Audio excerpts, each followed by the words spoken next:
Hello everyone, this is your educator Mansi Gupta. Welcome to ready for study.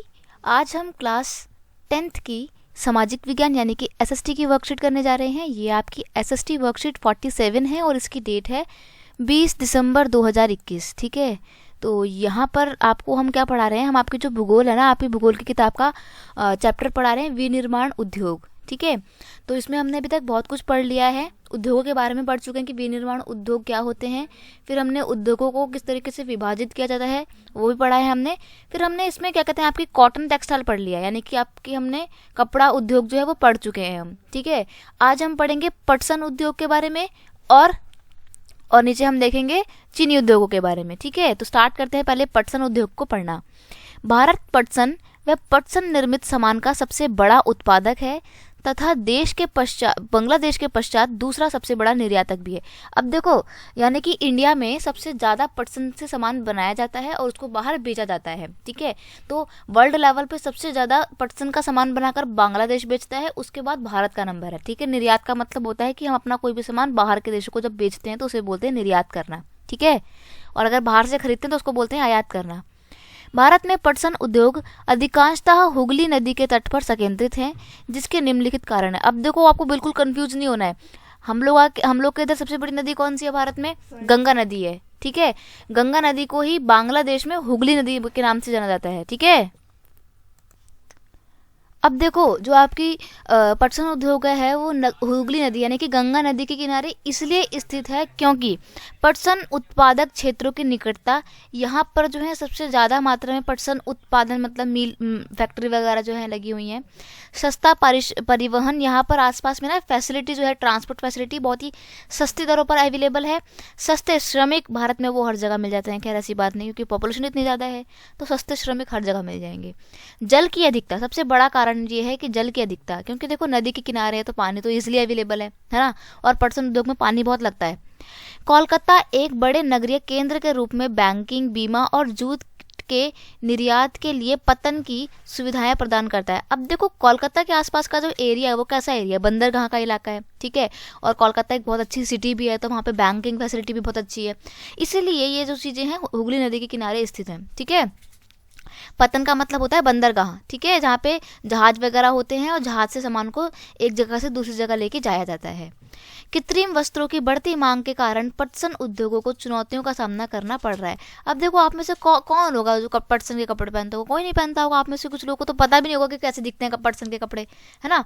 क्यों नहीं पता? क्योंकि आजकल हम लोग नायलॉन के, है ना, रेयॉन के, इन सब चीज़ों के कपड़े पहनते हैं। पटसन के कपड़े आजकल नहीं पूछे हैं, इस वजह से इसको बहुत चुनौतियों का सामना करना पड़ रहा है।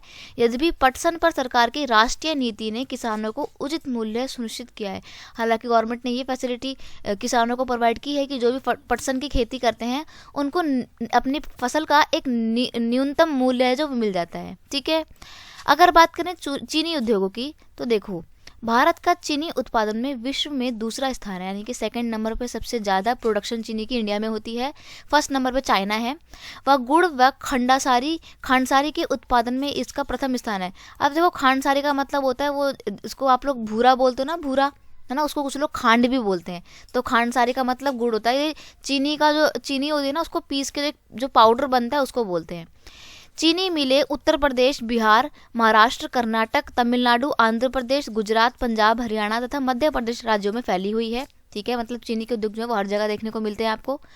पिछले कुछ वर्षों से इन मिलों की संख्या दक्षिण और पश्चिमी राज्यों में, विशेषकर महाराष्ट्र में बढ़ी है।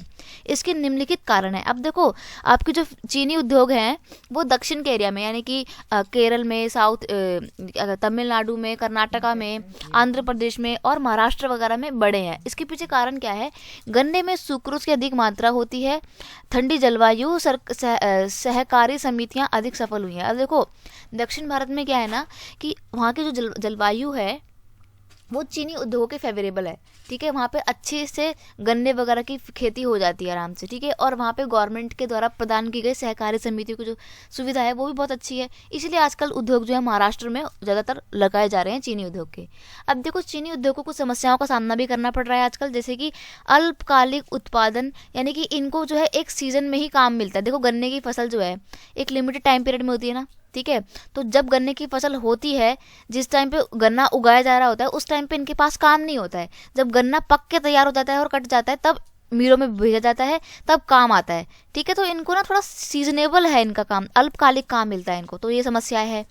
एक है पुरानी व अक्षम तकनीक। अब देखो फैसिलिटी बहुत टेक्नोलॉजी जो है बहुत आगे बढ़ गई है, लेकिन इंडिया में चीनी उद्योगों में उतनी एडवांस टेक्नोलॉजी अभी नहीं लाई गई है, तो ये एक प्रमुख समस्या बनी हुई है।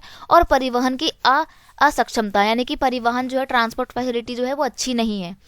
तो जो चीनी उद्योगों का जो माल है, चीनी कारखानों से मार्केट तक ले जाने में मतलब अच्छी से आपको रोड फैसिलिटी नहीं मिलती, ये एक प्रमुख समस्याएं हैं। अब यहाँ पे आपको कुछ दो क्वेश्चन दिए हुए हैं।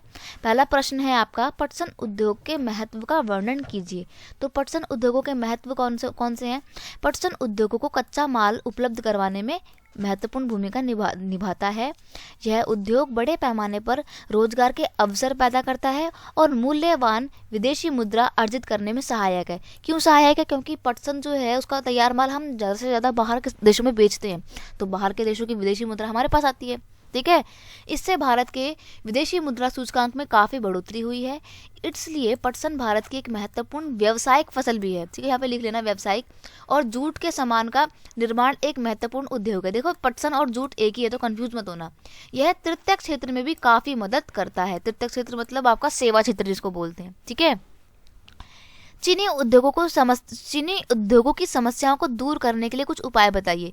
अब देखो आपको हर जगह ना यही मिल जाएंगे कि चीनी उद्योगों को कौन कौन सी समस्याओं का सामना करना पड़ता है, लेकिन आपको यहाँ पे उसने अलग ही पूछा है। उसने बोला कि उपाय बताओ कि तुम्हारे को क्या लगता है कि इन चीज़ों को करके हम इन समस्याओं को दूर कर सकते हैं। तो देखो ऐसा मेरा मानना है कि सरकार को उत्पादन बढ़ाने के लिए नई, उन्नत और आधुनिक तकनीकों को लाने की आवश्यकता है, ताकि ये जो उद्योग है ये भी ग्रो कर सके। ठीक है, नेक्स्ट है परिवहन के साधनों की समुचित व्यवस्था की जाए और साथ ही चीनी मिलों को बाजार से जोड़ने के लिए पर्याप्त सड़क मार्ग बनाने की आवश्यकता है। ठीक है, एक तो आपको ट्रांसपोर्ट फैसिलिटी को अच्छा करना है और कनेक्टिविटी को भी अच्छा करना है, ताकि सामान लाने ले जाने में कोई समस्या ना हो। ठीक है, तो बस आपकी वर्कशीट इतनी थी। आई होप आपको ये दोनों क्वेश्चन समझ में आ गए होंगे और जो ऊपर की चीज़ें थी वो भी समझ में आई होंगी। अगर आपको ये वीडियो अच्छा लगता है तो इसे अपने दोस्तों के साथ भी शेयर कीजिए, वीडियो को लाइक कीजिए और कमेंट करके बताना कि वीडियो कैसा लगा। एक और बात, अब आप हमसे हमारे इंस्टाग्राम पेज पे भी जुड़ सकते हैं। वहाँ पे आप मेरे को चाहिए फॉलो कीजिए। इंस्टाग्राम पे मेरे पेज का नाम है रेडी फॉर स्टडी। ठीक है, तो आप मुझे वहाँ पे फॉलो कर सकते हैं और क्वेरी है तो कोई भी आप वहाँ पे मेरे से पूछ सकते हैं। ठीक है, और एक और बात, अगर आप चैनल पर नए हैं तो सब्सक्राइब करना मत भूलना। मिलते हैं नेक्स्ट वीडियो में नेक्स्ट वर्कशीट के साथ। तब तक के लिए thank you so much, bye bye.